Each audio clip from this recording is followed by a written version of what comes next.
What's going on, guys? Welcome back to another video. So I actually was making some of my final trades for the day on my Robinhood account, and I thought, you know what? I want to update you guys on what is currently going on, what the Federal Reserve just said, what lawmakers are discussing, what the Treasury said just the other day. I want to break this all down because this does impact us regarding that fourth stimulus check. That does impact us regarding the next or future infrastructure package and everything in between. So if you guys have any questions whatsoever, please ask your questions down in the comment section below, and I'll be more than happy to get back to you as soon as possible. Now, let's get into what is currently being discussed. First, lawmakers have new data showing how effective the third stimulus check actually was. Remember, we have received 3 stimulus checks at this point. California has actually received more than that, but the American people in general have received 3. We have received a $1,200 stimulus check under former President Donald Trump through the CARES Act. We received a $600 stimulus check that was at the end of December, and we also recently received a $1,400 stimulus check under current President Biden, and that was actually passed on March 11th. So what we know is that those 3 checks have done a lot, but the third check, just the third check, here's what we know. The Treasury is reporting that 50% of all stimulus checks went to households making less than $50,000 per year.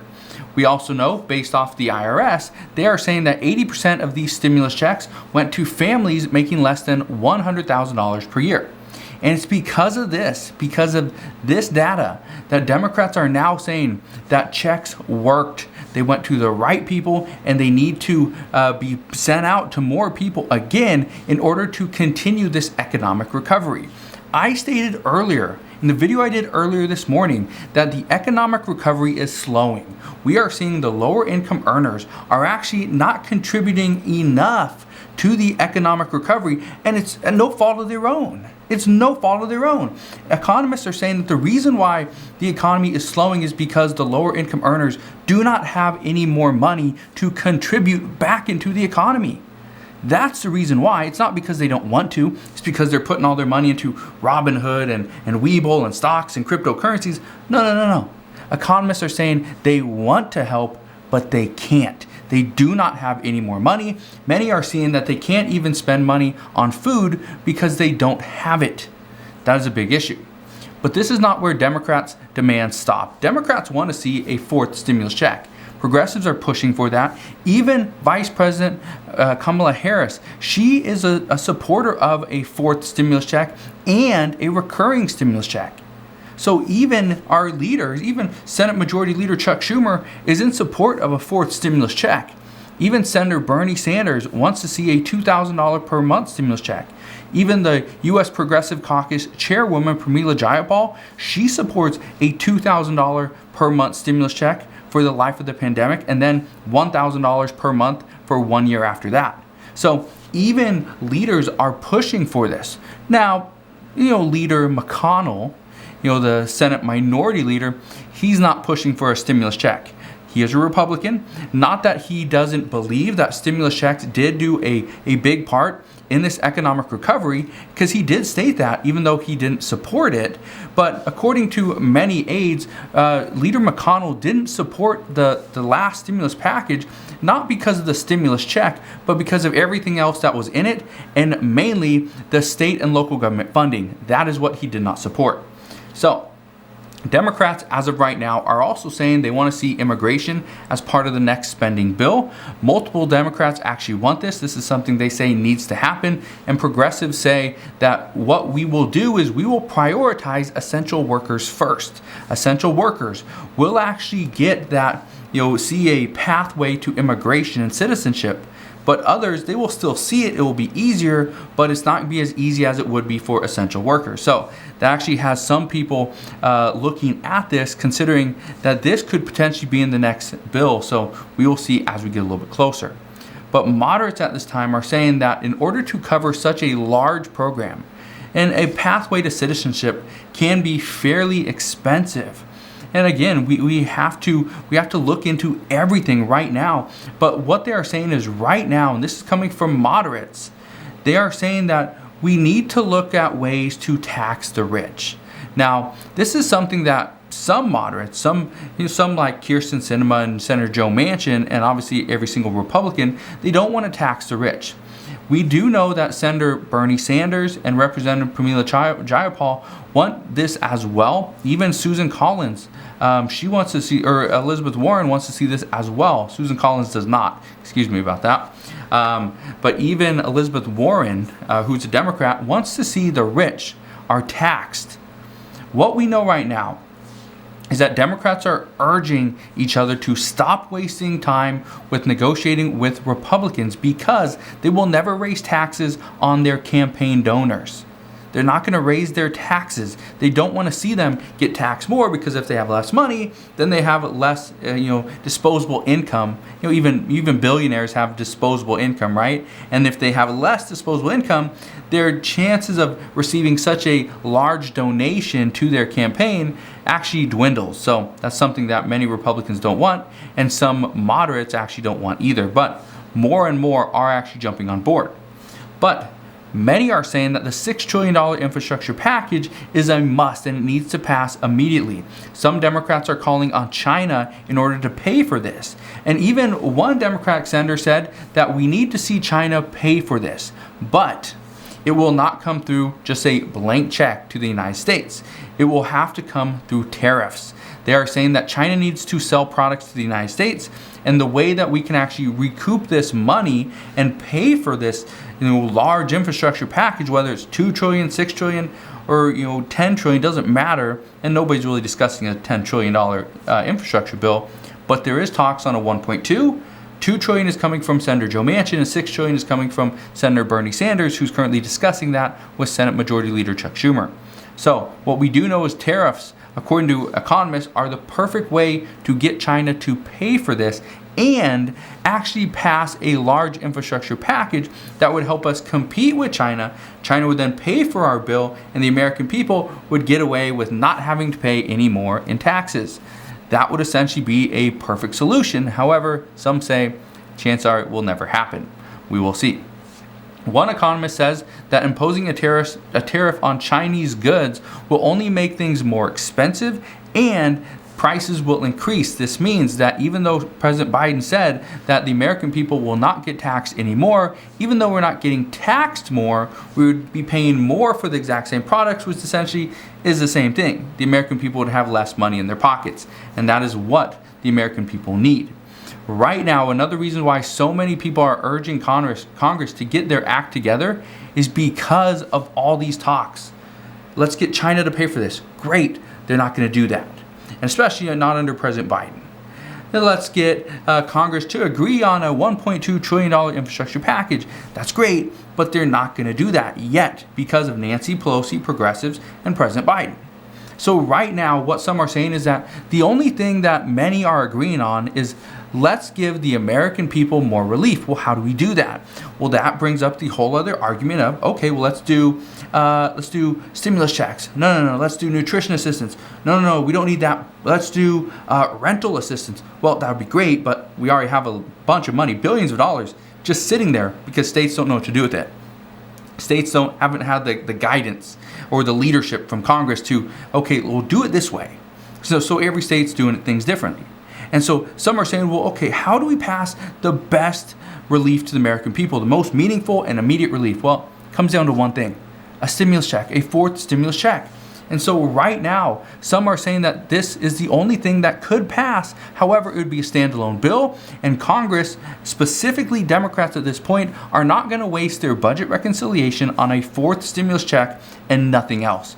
If they're going to put together a relief package to the American people, it will be the American Families Plan. It will include things like free community college, $10,000 per student for pre-K. It's going to include things like child care, elder care, so many different priorities, but it's also going to include a fourth stimulus check. Well, that could be very expensive, and that's one thing that some say, well, Senator Joe Manchin might not support this, but according to Senator Joe Manchin, he recently stated that it's not about whether or not the fourth stimulus check would help, but who would be eligible. That's the key. And this is something that I've been saying for months. Okay, 4 months. I don't believe that we are not going to see a stimulus check. I think wholeheartedly we will, but it's not going to go to the exact same people that received the $1,400 stimulus check. It's not. It will be more targeted. It's going to go to certain specific groups. It's going to go to those that are hardest hit and have the lowest income at this point. And lawmakers want to see this. They say that the economic recovery is slowing down and that an additional stimulus check is needed at this point. The problem is, if we see the economic recovery slow even more, some say it's not going to, but if it does, then should we see an additional stimulus check? Are they going to continue to negotiate this? Again, we have until the end of July, because then lawmakers go on recess for the entire month of August, which means we would see nothing until possibly September, and by that point it may be too late. So things are not looking so good at this point. But in recent reports, the economy, according to this report, is still in recovery mode. The problem is that we have so much pent-up demand for different products. For instance, right now the American people are sitting at home, they're seeing the things, or a lot of people are. They're staying at home, they're not working as much, maybe they're not on unemployment anymore, but they're back to work, maybe not working 40 hours, maybe 25 to 32 hours, but it's still something. And right now the American people are starting to realize and figure out, okay, wow, I need new stuff. I got a lot of junk in my house. I need to clean. I need to sell stuff, right? And what's happening, according to a few reports, is furniture over the past 6 months has had a very long wait time. And so because of this, now that furniture is starting to get made, manufacturing is starting to increase, we're starting to see more products hit the showrooms. And because of that, people are willing to spend more money because now they have it. Well, some do, usually not the lower income earners, but the more middle class and upper income earners, they have money. They can spend it on things like furniture and renovate their house and do all these different things, which is great, helps out the economy. But like I said earlier today, the problem is the lower income communities are going to be the ones that are disproportionately impacted. And this could hurt the United States as a whole. So we will see what happens here. We also know the 10-year Treasury yield is actually falling. This is causing inflation to increase, and the Federal Reserve is still being very patient with their monetary policy. And this is something that some say isn't great because nobody can believe what the Federal Reserve has done. The Federal Reserve did say today that while inflation has been rising faster than they expected, they do see this as a temporary trend, and this is part of the transition period. And I know a lot of people aren't going to believe that because most people don't believe what the Treasury says. But they did say, in addition to that, that the conditions have not been met or have not met the substantial further progress benchmark for them to actually start tightening their policies. Currently, they're spending about $120 billion per month. So that is helping the economy. But what happens when that stops? Some are extremely worried. Now, with all these talks coming from the Federal Reserve, some question whether a fourth stimulus check is coming, whether lawmakers will seriously consider this, or is this something that they are just doing to potentially increase their chances of winning the votes of the American people and their constituents. We know that many are still waiting for their third stimulus check, and this is actually causing Democrats a lot of issues, is that right now, and I stated this morning, Democrats have consistently overpromised and underdelivered. Okay, many of you agreed on that statement, and I don't think that's a bad statement in the sense of, okay, they promised something. Well, in the end, it looks like they overpromised because they underdelivered. But if you promise something, just stick to that promise, get it done, get it to the American people, and they'll be completely satisfied. They'll be 100% fine. But if you can't deliver on something, do not promise it. And so even though Democrats did overpromise on certain things like unemployment benefits of getting $600 per week, and then they agreed, okay, let's do $400, and then they ultimately settled on $300, that was a big issue. Or how Nancy Pelosi said that any stimulus would be retroactive, and then, well, it wasn't. That was a big issue. They overpromised, underdeliver. Well, this is what we know. Many are saying right now that they're still waiting on the third stimulus check. And because they're still waiting on the third stimulus check, they cannot believe we're even discussing a fourth stimulus check. Now we know, millions of checks have already gone out. Many people have already seen, spent, and are wishing they still had part of their $1,400 stimulus money. But again, that's just part of the process. What I can tell you at this point is right now the IRS says if you are still missing your third stimulus check, it could have been sent to you, but what you will actually have to do not call the IRS because they will be absolutely no help. You need to actually go to the irs.gov Get My Payment portal, put in your information there, see if the check has been sent. If it has, then you can call the IRS and you can actually request a payment trace. If you do get a payment trace, chances are it's going to take about 6 weeks to get any results from it. So just understand it's going to be the middle of August. As of today, it would be about the middle of August before you even receive any information or receive your payment. So that's not great news there, but that is what we know. We do know that according to the IRS, there are about 35 million tax returns behind, and so about 35 million people are still waiting on their 2020 federal income tax returns. These millions of people are struggling, and experts say that the IRS needs to get this under control, but like I said earlier this morning, even though they're about 35 million behind, the problem is they are focused on the child tax credits, which that is great to put a lot of focus into paying or giving children money, which essentially they're going to get at the end of the year anyway, but give the children that upfront payment, or technically give it to the parents to hopefully spend it on their children. That's awesome, but at the same time, the IRS needs to understand that there's still 35 million people that are waiting, relying on this income, and if they don't receive it, and I actually read a comment today that somebody has been waiting 6 months. Okay, 6 months. They filed as soon as they could. Day one, they filed, and even though they filed on day one, the problem is they still haven't received it. They're still waiting on this money. So that is a big issue. Also, here's something else I want to bring to you because I thought this was weird. This is very weird. Okay? Many workers at this point are struggling to go back to work because employers are looking for the best possible candidate. Now, that's not the weird part. The weird part is employers are telling others that they can't find any employees, but it's not because they do not have applicants. They have applicants. The problem is they are trying to find somebody that's overqualified for a position, and then they will underpay them for that exact same position. That's what we're seeing. The problem here is this is again disproportionately in more southern states where the actual federal minimum wage is like $7, right? Was it $7.25 or something like that? That is what we're seeing. The states that are in line with the federal minimum wage. I live in Washington State. We are not even close to the federal minimum wage. But in more southern states, Utah as well, these are the states that are feeling this. And so what some are saying is that right now, the only thing you can do is apply for multiple jobs. Many are saying that they don't have the time to wait. They're applying for dozens of jobs, just hoping somebody will actually hire them. Right now, recent reports say that that last week, many employers are indicating that they are struggling to get people to come back to work, and it's not because of their wage. They actually pay a decent wage, according to the employers. The problem is the people coming back to work, they want to be guaranteed certain things, like 40 hours per week. Employers are not willing to do that at this point. They also want to see that they will be guaranteed a certain position. Employers are not willing to do that. They bring employees in, they train them a little bit, and then they try to find different positions for them. For example, in the restaurant industry or in the fast food industry. So we'll see what happens there. But some are actually saying right now that the problem they're having is they're putting in their applications, they're going in for interviews, and even if they have little to no qualifications, or even if they have little to no qualifications in that particular industry, the employer is saying, okay, well, you need to come down to this level.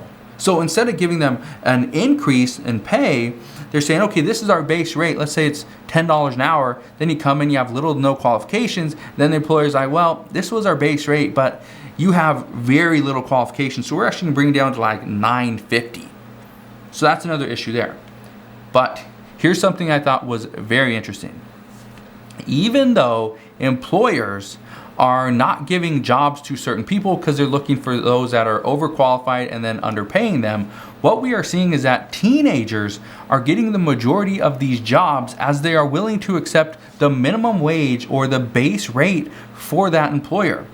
According to the reports, 33% of teenagers ages 16 to 19 now have jobs, and this is the highest rate we have seen in the past 13 years. So things are just interesting at this point, especially regarding employment.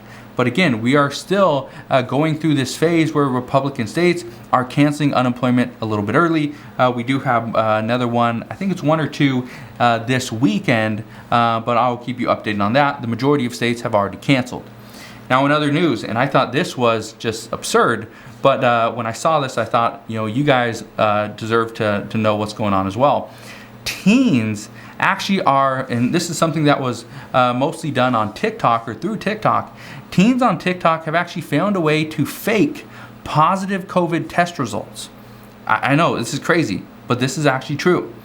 They are using different soft drinks to fake these test results. Now, the test results that they're seeing, these results, or the fake positives come from, are actually from these rapid tests. And so and this is happening with students, and this is happening with teen workers. Now, I'm not going to blame it all on teens, but that's primarily where it started.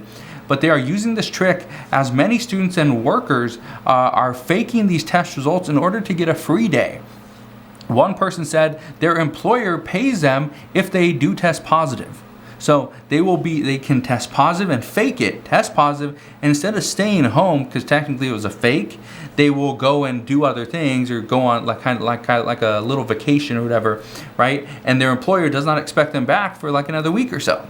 And so that's great. They still get paid. They don't have to use any of their sick days. They don't have to use their paid time off, and they still have their job when they come back, right? And a student, he is actually saying that he has done this multiple times on test days. In order to prevent himself from, or stop taking a test or not have to go and take a test, he fakes these results. Now again, I don't know where he's going to school. My guess is it's a college. I don't know where he's going to school, but it just said that he's faking these results. So I don't know what's going on here. I don't know why somebody really would want to do this, but that is kind of what's going on, and you can actually see it if you go to TikTok and go to fake COVID test. The problem there is TikTok is actually pulling these down, so if you want to watch it, you might have to go and do some research, but again, most of these are being pulled down as we speak. So if you guys have any questions on any of this stuff, please let me know your questions down in the comment section below. I just thought this was very interesting. Today I will probably do 3 videos. It'll be this one and one in a few hours. So I just wanted to get all this information out to you because right now there's a lot of stuff happening, and I want to keep you up to date on everything that is going on with Congress, the White House, President Biden, the Treasury, the Federal Reserve, the stock market, and everything in between. So again, if you have any questions, ask them down in the comment section below. Just want to thank you guys for watching. Consider subscribing, and I'll see you guys on the next one.